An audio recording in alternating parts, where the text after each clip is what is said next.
যুক্তরাষ্ট্রের ক্ষমতার কেন্দ্র পেন্টাগন বিশ্বের অন্যতম শক্তিশালী সামরিক প্রতিষ্ঠানের ভেতর থেকে এবার উঠে এসেছে এমন এক খবর যা আন্তর্জাতিক অঙ্গনে নতুন করে প্রশ্নের ঝড় তুলেছে।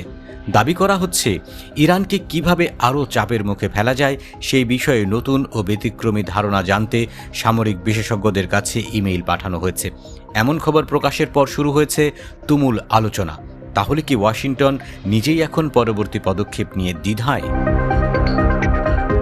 প্রতিবেদন অনুযায়ী মার্কিন সেন্ট্রাল কমান্ড সেন্টকমের গোয়েন্দা শাখার একটি ইমেইলে সামরিক বিশেষজ্ঞদের উদ্দেশ্যে বলা হয়েছে, ইরানের উপর চাপ সৃষ্টি এবং শাস্তিমূলক ব্যবস্থা নেওয়ার জন্য নতুন সৃজনশীল ও প্রচলিত ধারার বাইরে থাকার উপায় খুঁজে বের করতে হবে। যদিও সেন্টকমের একজন মুখপাত্র দাবি করেছেন, বিভিন্ন বিষয়ে নতুন ধারণা সংগ্রহ করা তাদের দীর্ঘদিনের স্বাভাবিক প্রক্রিয়ার অংশ। তবে সমালোচকদের মতে এমন উদ্যোগ ইঙ্গিত দিচ্ছে যে পরিস্থিতি প্রত্যাশার চেয়ে অনেক বেশি জটিল হয়ে উঠেছে। এদিকে যুক্তরাষ্ট্র ও ইসরায়েলের নেতৃত্বে শুরু হওয়া ইরানকে ঘিরে চলমান সংঘাত দীর্ঘায়িত হওয়ায় এর প্রভাব পড়েছে পুরো অঞ্চলে। বিশেষ করে হরমুজ প্রণালী বন্ধ হয়ে যাওয়ার ফলে আন্তর্জাতিক জ্বালানি বাজারে অস্থিরতা তৈরি হয়েছে। তেলের দাম বেড়ে যাওয়ায় বিশ্ব অর্থনীতির পাশাপাশি যুক্তরাষ্ট্রের অভ্যন্তরেও চাপ বাড়ছে।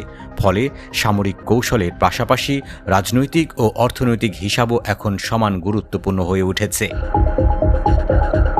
এই উত্তেজনাপূর্ণ পরিস্থিতির মধ্যেই সৌদি আরবের যুবরাজ মোহাম্মদ বিন সালমান ও মার্কিন প্রেসিডেন্ট ডোনাল্ড ট্রাম্পের মধ্যে টেলিফোনে আলোচনা হয়েছে বলে জানা গেছে।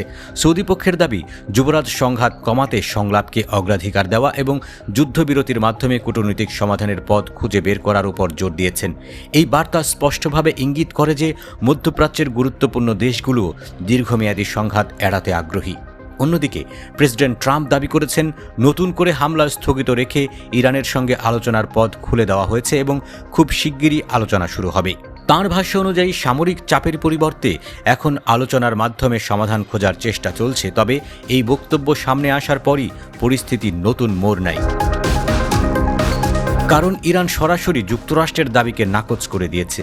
তেহরানের পররাষ্ট্র মন্ত্রণালয় স্পষ্ট জানিয়েছে, বর্তমানে যুক্তরাষ্ট্রের সঙ্গে কোনো আলোচনা চলছে না। তাদের বক্তব্য অনুযায়ী ওমানের সঙ্গে যে আলোচনা হচ্ছে তা শুধুমাত্র হরমুজ প্রণালীতে নিরাপদে চলাচল নিশ্চিত করার বিষয়ে ঘিরে। অর্থাৎ ওয়াশিংটনের দাবি এবং তেহরানের অবস্থানের মধ্যে স্পষ্ট বিরোধ দেখা দিয়েছে। ইরানের পররাষ্ট্র মন্ত্রণালয়ের মুখপাত্র আরও বলেছেন, যতক্ষণ পর্যন্ত ইরানের বন্দরগুলোর উপর মার্কিন নৌ অবরোধ বহাল থাকবে, ততক্ষণ হরমুজ প্রণালীর বর্তমান পরিস্থিতিতেও কোনো পরিবর্তন আসবে না। একই সঙ্গে তিনি আশা প্রকাশ করেছেন, আঞ্চলিক ও আন্তর্জাতিক শক্তিগুলো ইরানের এই অবস্থানকে গুরুত্ব দিয়ে গঠনমূলক ভূমিকা পালন করবে।